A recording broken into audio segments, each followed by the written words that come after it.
called the phonograph, will record artists and entertainers, words and music. Exhibitors sell tickets for public demonstrations, and a single phonograph earns more than $1,000 a week. Americans have a new kind of entertainment for long, cold, dark, shivery evenings indoors. Millions of people will listen and laugh, hum and sing along. By 1881, wax replaces tinfoil, and Thomas Edison's cylinder records are playing better and lasting longer. The laughing song sung by Mr. George W. Johnson, Edison record.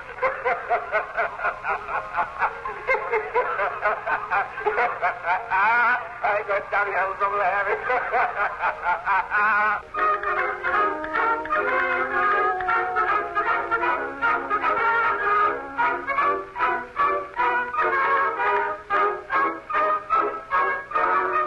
Where did you get that girl? Oh, you lucky devil. Where did you get that girl? Tell me on the level. Have you ever kissed her? If she has a sister, lead me to her, mister.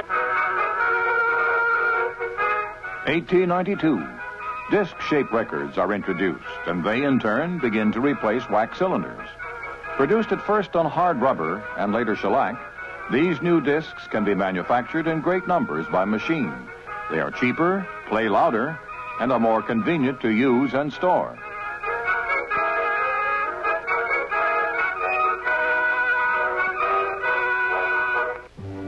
Throughout his lifetime, the talking machine is and remains Edison's favorite invention.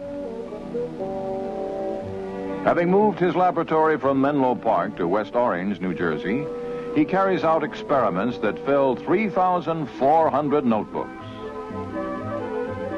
Thomas Edison averages a patent a week at his invention factory, and his lifetime total of 1,100 is by far the greatest number of patents held by an American scientist.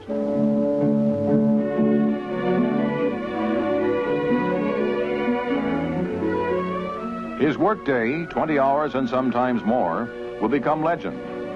Genius, he says, is 1% inspiration and 99% perspiration.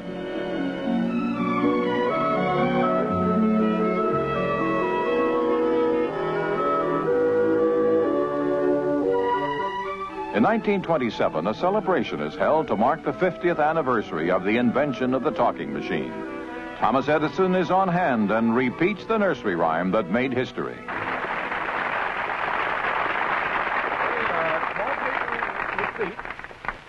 The first words I spoke in the original phonograph. A little piece of practical poetry. Mary had a little lamb, its fleece was white as snow, and everywhere that Mary went, the lamb was sure to go.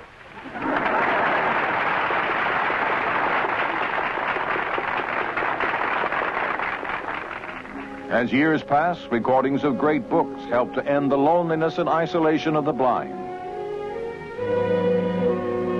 The Vicar of Wakefield by Oliver Goldsmith, read by William Brenton. Recorded solely for the use of the blind in the talking book studios of the American Foundation for the Blind. I was ever of opinion that the honest man who married and brought up a large family did more service than he who continued single and only talked of population. Talking books will be the most important technical advance since the development of Braille.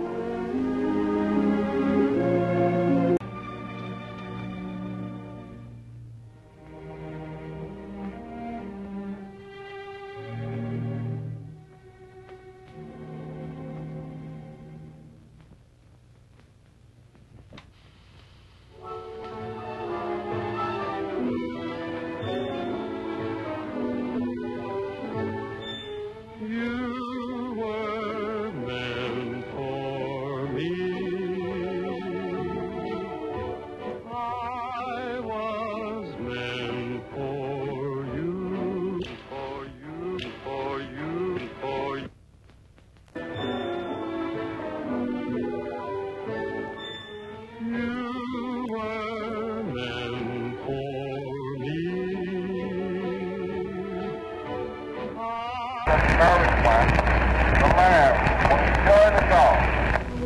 First, many dismissed Edison's invention as another rasping little toy.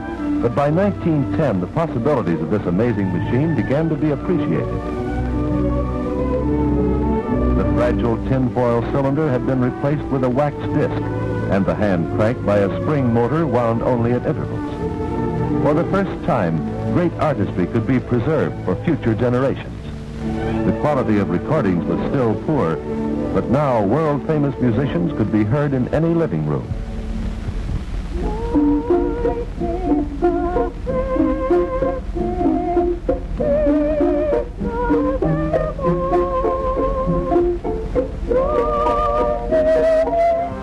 Today, new methods of high-fidelity recording ensure almost perfect reproduction of the world's memorable speeches and well-loved music.